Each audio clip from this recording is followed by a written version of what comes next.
people of Etheria love their Princess Adora, who is gentle and good. But there are times when the country is in danger, and they need someone of strength to lead them. Those are the times when Princess Adora takes sword in hand to become She-Ra, Princess of Power. She rides Swift Wind, her magical winged unicorn, and defends her country and her people against the forces of evil. She-Ra, Princess of Power. She-Ra and the Dark Pool.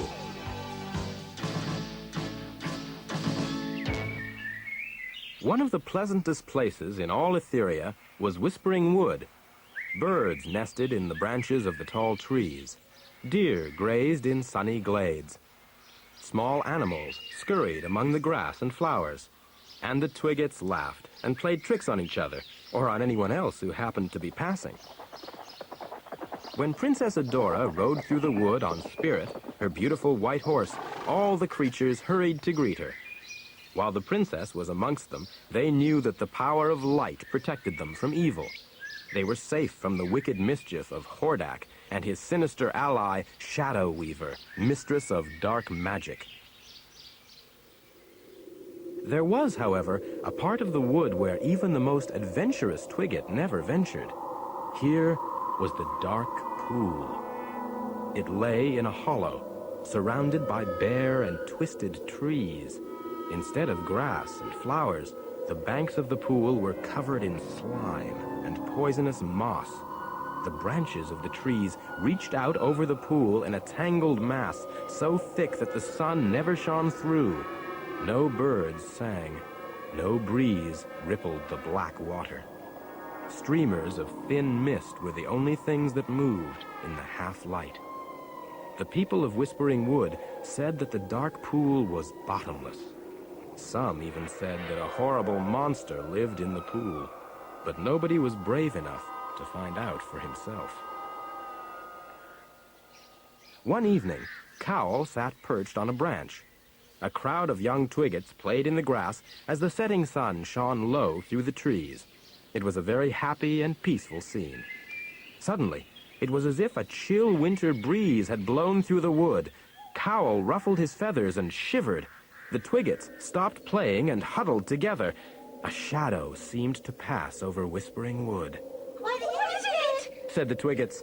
Cowl peered into the depths of the wood.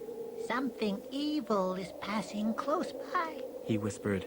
I fear that Shadow Weaver is on the prowl. There is trouble at hand for someone, somewhere. The shadow passed on. The Twiggets went back to their play in the last of the evening light. They had already forgotten, but Cowl knew that there were evil days to come. Shadow Weaver stood on the bank of the dark pool. Faint moonlight shone through the branches onto the mist swirling about her. The mistress of dark magic raised her arms and cried, By the powers of darkness, I command you to rise and do my bidding. Beneath the water, something moved. The water bubbled and swirled, and a monstrous creature rose to the surface. It stood on the bank, towering over Shadow Weaver. Its eyes glowed red as it looked at her. Then it reached out to seize her. Shadow Weaver waved her hand, and the monster was bound fast by chains of shadow. I have work for you, she cried. But first, you must learn to obey me. Come, said Shadow Weaver to the creature.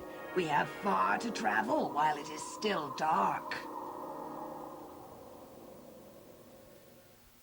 By secret paths through the forest, she led the chained monster.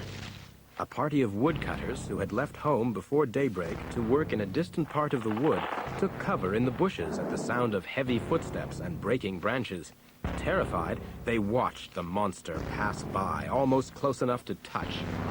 Forgetting their work, they hurried for home to warn their families. Suddenly, a voice hailed them. It was Bo, the master archer. They told him what they had seen. Bo hurried off, and from the branches of a tree saw for himself Shadow Weaver and her creature. Without wasting a moment, Bo hurried to report to Princess Adora. By daybreak, she and everyone else in Etheria knew of Shadow Weaver's visit to the dark pool. As the moon set, and before the sun had risen, Shadow Weaver and the creature stood at the foot of a high, rocky mountain. At her command, 2 huge doors opened in the side of the mountain. Beyond the doors was a lofty cavern stretching back into black shadow.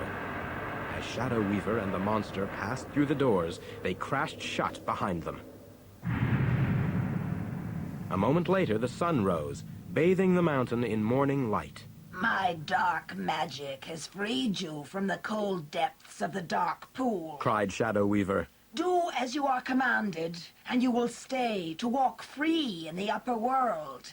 Disobey, and you will return to the cold darkness forever. The creature bowed its head in obedience. Shadow Weaver waved her hand, and the chains of shadow vanished. In his mountain headquarters, Hordak listened to Shadow Weaver as she described the monster. I have found you a warrior such as you never dreamed of, She said. One black giant doesn't make an army. Snarled Hordak. This one does. Said Shadow Weaver. Your enemies will soon learn that all their strength and courage are useless against my creature. Let me be the judge of that. Cried Hordak. Show me this thing which you have conjured up. Shadow Weaver took Hordak to the cavern in the mountain. The monster glared down at him with its red eyes. Then, at a signal from Shadow Weaver, it reached out and seized Hordak, lifting him high over its head and gripping him so that he could hardly breathe. At another signal from the Mistress of Dark Magic, Hordak was set gasping on his feet again. I'm convinced. He panted. From this day, Terra will walk the land of Etheria. And just as Hordak had promised, fear and destruction came to Etheria. Soon, everyone had heard of the evil thing which walked the night. As darkness fell, the people barricaded themselves in their homes. Even the wild creatures were not safe. The birds flew to roost in the topmost branches of the tallest trees, and the animals trembled in their dens. By daybreak, the monster had gone, leaving a trail of destruction. And at nightfall it appeared again, striding through field and forest, smashing everything in its path. Some brave Etherians armed themselves and set out to stop the monster, but their weapons proved useless, and they were swept aside as if they were flies. Princess Adora did what she could to help, but as things grew worse, she made up her mind. This was a task for She-Ra, Princess of Power. In a secret glade, she drew her sword and cried, For the honor of Grayskull! Instantly, she was She-Ra, Princess of Power. In a blaze of magic light from her sword, Spirit became Swift Wind, the fabulous winged unicorn. Starting from the dark pool, She-Ra easily followed the trail of destruction left by the monster. The forest trees were smashed to splinters. Buildings lay in ruins. Late in the day, She-Ra came to a high, rocky mountain. And here, the trail came to an end. But there was no monster. The monster was enormous. It couldn't have simply vanished. Up, Swift Wind! Cried She-Ra. As she soared close to the side of the mountain, she saw the huge doors. The monster must be inside the mountain! She said to Swift Wind. Let's take a closer look. At that moment, a harsh voice called out, So, you have found my pet's hiding place. It was Hordak, perched above the doors. My creature has been enjoying a little gentle exercise so far. Now he is ready to go to work properly. Unless, that is, the people of Etheria obey me as their lord and master. If they do, the doors stay closed. If not... Without wasting a moment more, She-Ra put Swift Wind into a fast glide away from the mountain. She had much to do.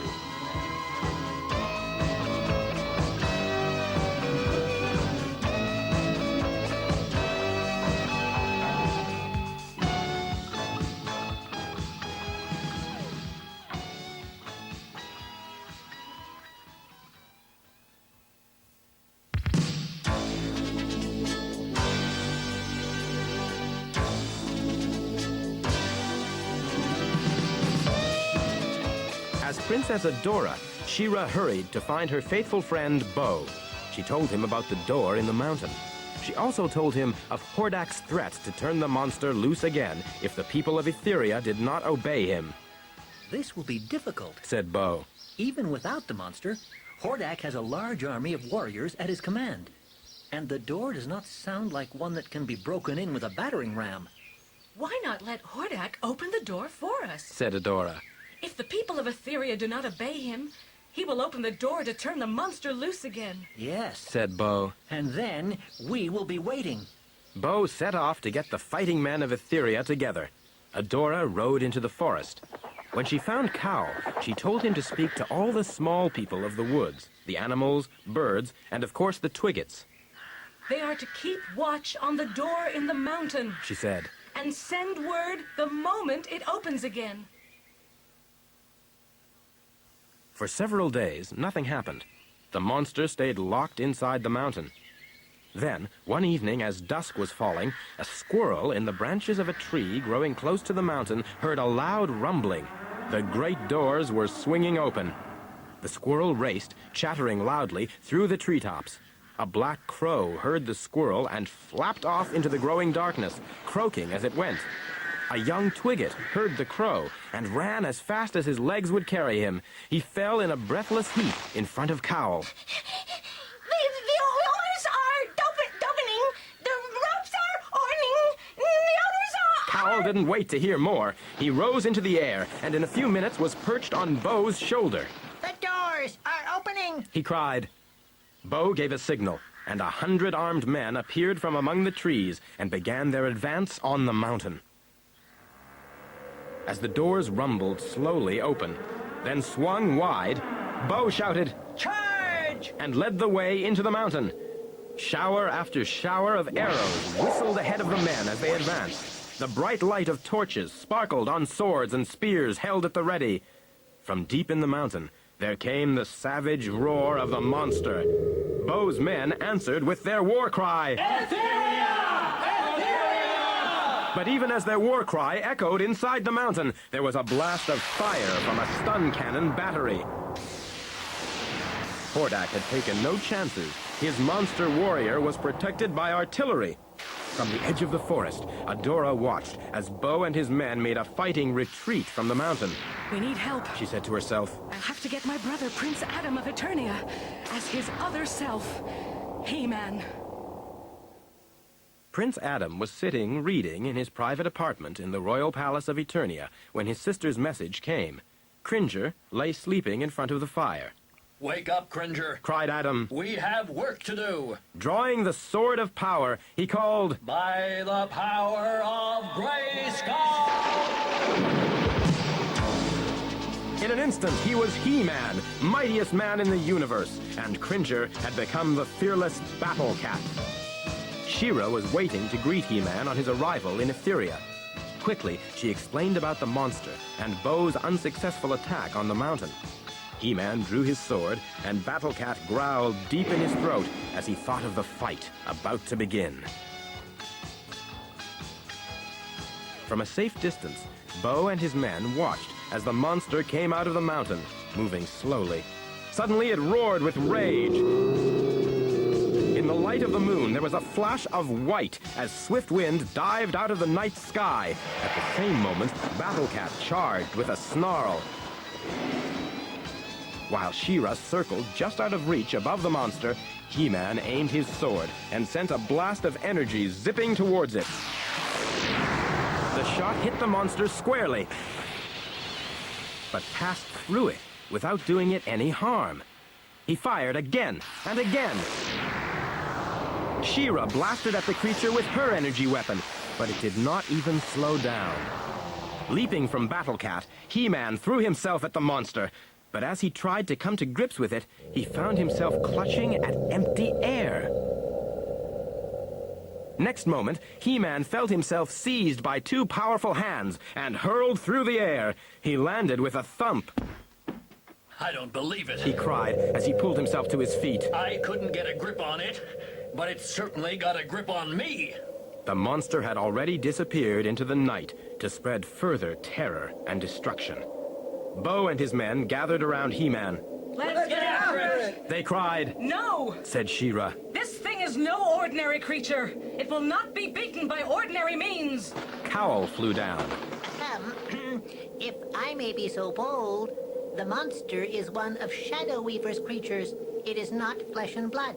It is a thing of dark magic and shadow. I have a plan. Cowl explained. The monster cannot withstand the power of light. That is why Hordak must keep it in the dark heart of the mountain. That is why he only lets it out at night, and why it must be safely inside again before daybreak.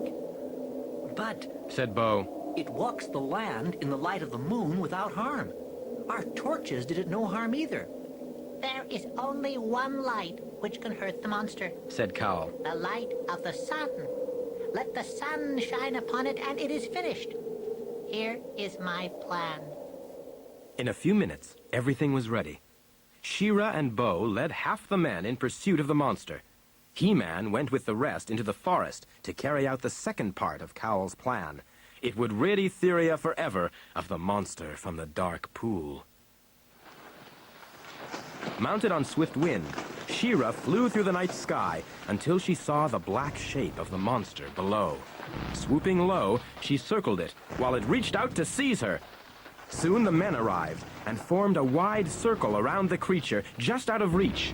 They shouted at it. They threatened it with their weapons. Each time it lunged at them, they drew back to a safe distance again. All through the night, they played this dangerous game with the evil creature. And all the time, they were luring it out of the forest. Soon, the last of the trees were far behind.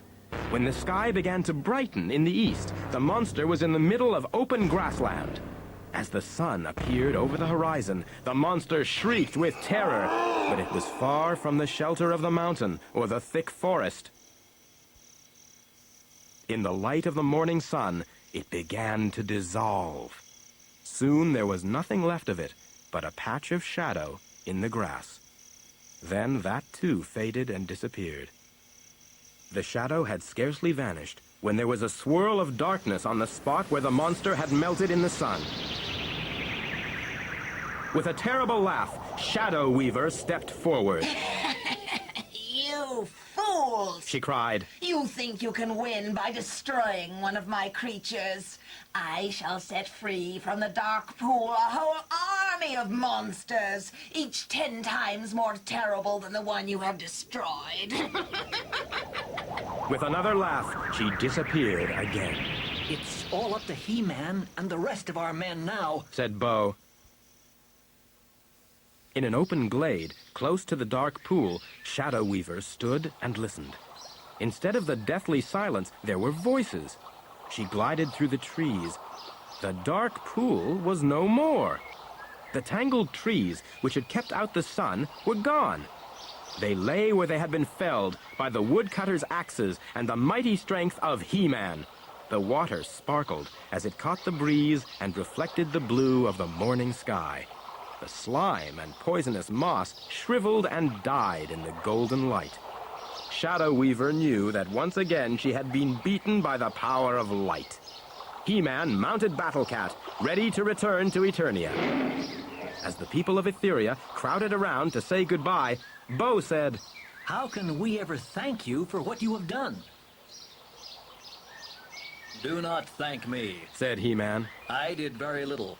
It was the wisdom of Cowl and the bravery of the people of Etheria which defeated Shadow Weaver and her monster. She-Ra stepped forward and said, Goodbye, He-Man. We will never forget how you came to our aid. Goodbye, cried He-Man. Then he and Battle Cat were gone. The Twiggets came running up with all sorts of flowering plants, followed by Madame Raz. We thought that we would plant these around the dark pool. They said, Not the dark pool. said She-Ra. From this day on, it will be called the Golden Pool. And as she rode away through the Whispering Wood, she became Princess Adora once more.